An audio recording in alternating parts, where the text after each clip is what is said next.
इख्तियार वली खान साहब, so far so good, they have managed कि वो कमेटी का इजलास हो। मुझे नहीं मालूम कि ये उनका अपना इंटरनल फैसला था, यहाँ पीटीआई का जो प्रेशर था, जो उन्होंने लॉबी एक फर्म हायर की हुई थी, और फिर पिछले दिनों जो हंगाम में मतलब वहां पे भी जलसे जुलूस, और वो उस प्रेशर के अंदर आके एक कमेटी का इजलास हो गया। देखिए, अब चीजें क्लियर हो गई। देखिए, मैं इस तरह था कि मैं इस चीज़ की थोड़ी सी मैं आपको पीछे इसका बैकग्राउंड बताता हूँ। हुकूमत जब इनकी ख़त्म हो गई तो इनके पास बताने को पब्लिक को कुछ था नहीं। ना 50 लाख घर बने, ना 1 करोड़ नौकरियाँ आई, ना मदीने की रियासत बनी, ना नया पाकिस्तान बना, ना कोई रोज़गार हुआ, ना कोई इकॉनमी बेहतर हुई, ना ही लोगों की ज़िंदगी के में कोई चेंज आया, ना ही इन्होंने अपने मैनिफेस्टो पर इवन अ सिंगल % इन्होंने कोई इम्प्लीमेंटेशन नहीं की, कोई गोल ये अचीव नहीं कर सके। ये हटाए गए तो पाकिस्तान में 2 बयानिए बड़ी जल्दी बिक जाते हैं, एक एंटी अमेरिका और एक आप मजहबी कार्ड इस्तेमाल कर लो। इन्होंने दोनों कार्ड इस्तेमाल किए। बानी चेयरमैन ने बेहतरीन तरीके से कागज निकाला, साइफर ठीक है, कहता है हमारे खिलाफ साजिश हुई है, ठीक है। साजिश के बाद ये प्रेशर डेवलप किया, पूरे मुल्क में दंगा फसाद किया, ये आपके ब्लू एरिया में दरख्तों तक को आग लगाई गई, पूरे पाकिस्तान में फसादात शुरू हो गए, पुलिस की गाड़ियां, रेंजर्स की गाड़ियां, और फिर आपने देखा कि वो बात 9 मई के साने हाथ तक पहुंची। क्यों?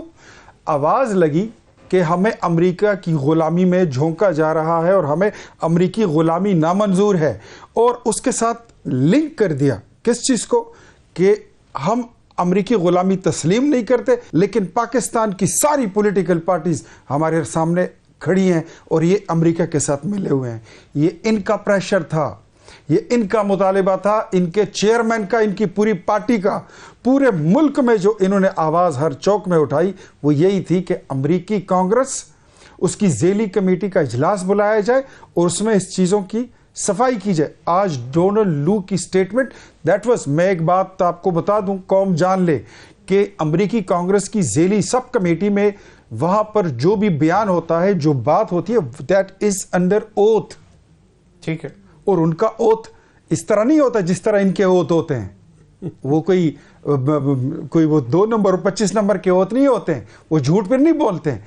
उन्होंने वाज़े अल्फाज में कह दिया, आप लोगों ने ओथ उठाया है अल्लाह के 99 नामों के नीचे और मैंडेट आपका। ये आज डोनाल्ड लू ने कह दिया कि ना हमने साजिश की है, ना हमारा पाकिस्तान की कोई हमारा वहां पर फेवरेट नहीं है, कोई पार्टी, कोई हुकूमत हमारा उसमें कोई हमारा पर्सनल इंटरेस्ट नहीं है। इलेक्शंस पे उन्होंने जो कह दिया हुआ कि इन्वेस्टिगेट करें। देखें इलेक्शंस, क्योंकि सर इलेक्शन इज टोटली, ये हमारा अंदर हमारा इंटरनल मैटर है।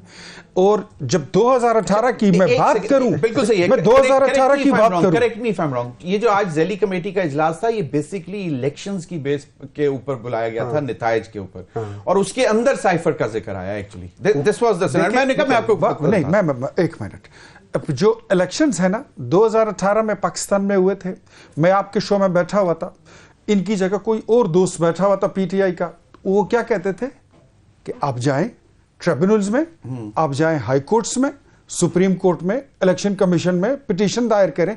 तो यार जो मशवरा आपने हमें दिया था, आपने हमें ये कानून दिखाया और पढ़ाया था ना, हम आपको कह रहे हैं कि अगर इलेक्शन में बात हो तो आप वहां जाएं। लेकिन दैट हैज बीन प्रूवन, ये बात अब नविश्ता दीवार है कि अमेरिकी गुलामी, डोनाल्ड लू, साइफर की साजिश, वो सारा एक सर्कस ड्रामा था। जस्ट अब साइफर केस में बचा क्या है? खत्म करें जिस यहाँ पर जो शर्मिला साहिबा कह रही थी, वो नहीं, वो एक और ड्रामा है।